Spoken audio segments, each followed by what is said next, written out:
bien que ceci, quand on parle de métrologie fondamentale et de métrologie pratique, ça sous-entend aussi que en métrologie fondamentale, on ne fait pas de la pratique, alors que c'est les éminents experts ici parmi nous qui ont des responsabilités dans des instituts nationaux de métrologie savent pertinemment qu'en fait leur mission ne s'arrête pas à la définition des unités du système SI, mais va au-delà de cette définition, notamment par le biais de l'amélioration en continu des étalons primaires à l'échelle internationale.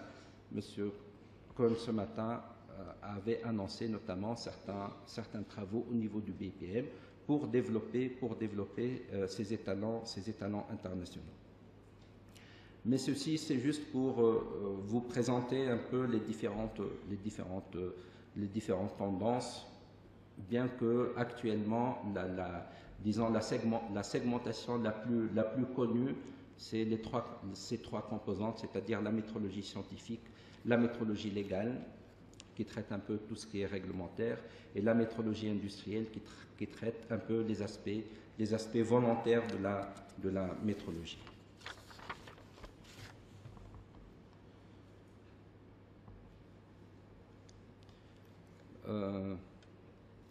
Je vais aussi vous présenter cette diapositive pour introduire un peu l'infrastructure qualité.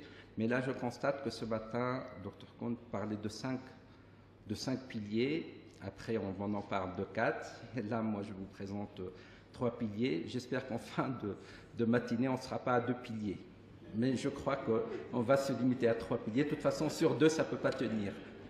Non, un bâtiment ne peut pas tenir sur 2 piliers. Au moins 3 piliers, c'est une pyramide. C'est vrai, en fait, parce qu'il y a plusieurs composantes où il y a un certain chevauchement entre ces différentes composantes. Bien sûr, les 3 les plus importants, c'est la métrologie.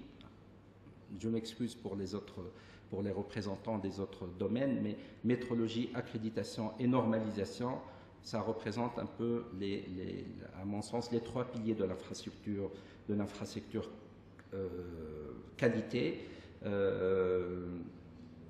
En fait, c'est le même diagramme qu'avait présenté Dr. Cohn ce matin, sauf que je l'ai modifié un peu parce que je l'ai pris d'une des présentations du BIPM, surtout au niveau de la première partie en rouge, où j'ai parlé vraiment d'instruments de mesure, en plus des étalons de mesure, pour, disons, mettre en exergue le rôle de l'Organisation internationale de métrologie légale dans le déploiement de cette infrastructure qualité, d'autant plus qu'au niveau de l'OIML, ces dernières années, il y a eu le développement du MAA, le Mutual Acceptance Arrangement, qui est un des produits de reconnaissance au niveau de l'OIML pour la reconnaissance des essais d'évaluation de type ou des essais d'approbation de modèles sur les instruments de mesure, au même titre que le CIPM MRA au niveau du BIPM permet de reconnaître les étalons de mesure nationaux. Bien sûr, le schéma c'est le même. L'objectif final de l'infrastructure qualité, c'est un commerce libre entre les pays, la libre circulation des produits et des marchandises, moyennant des mécanismes.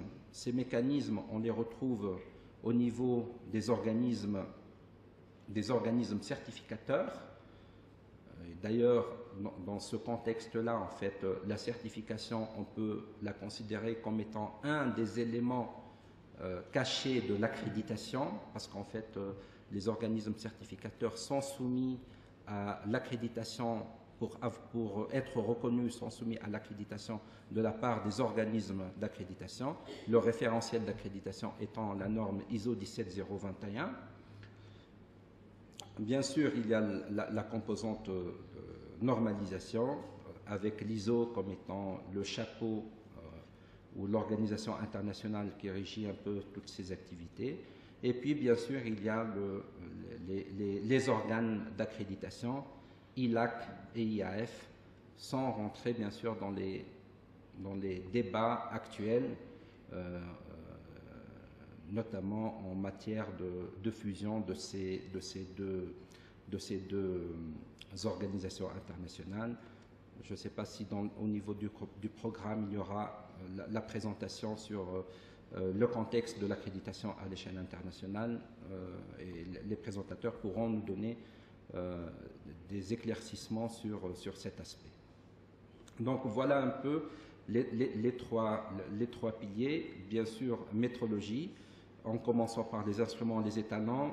On a besoin certainement de laboratoires d'essai et d'étalonnage pour assurer une traçabilité à l'échelle internationale, passant par les normes qui définissent un peu les règles du jeu pour qu'en fin de compte, on ait des produits qui livrent normalement et sans barrière entre les différents pays.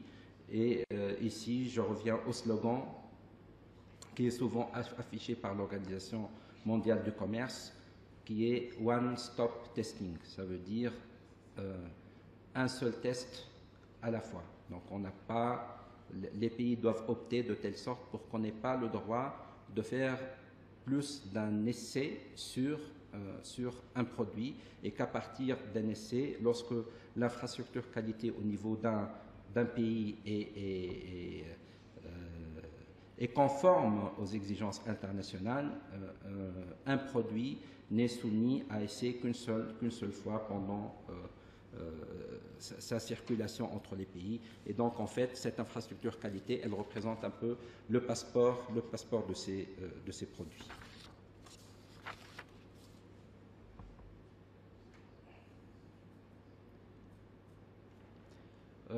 Pour les domaines d'intérêt de la métrologie, donc là on passe à la deuxième partie de ma présentation.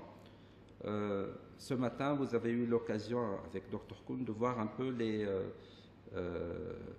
les intérêts de la métrologie sur certaines applications d'ordre scientifique, notamment en matière les défis et les challenges auxquels font face la société de nos jours, notamment la nanotechnologie ou les autres domaines. Moi, je vais mettre l'accent sur des aspects beaucoup plus pratiques et qui concernent, je dirais à mon sens, directement nos pays africains. Bien sûr, le premier, c'est la loyauté des transactions. En commençant par les compteurs utilitaires, que ce soit les compteurs d'énergie électrique, les compteurs de gaz naturel, les compteurs d'eau froide, où chaque consommateur dans son domicile détient un peu ces différents compteurs, et il est à mon sens important pour que le mesurage affiché par ces instruments soit fiable, du moins par rapport à nous tous, citoyens et consommateurs.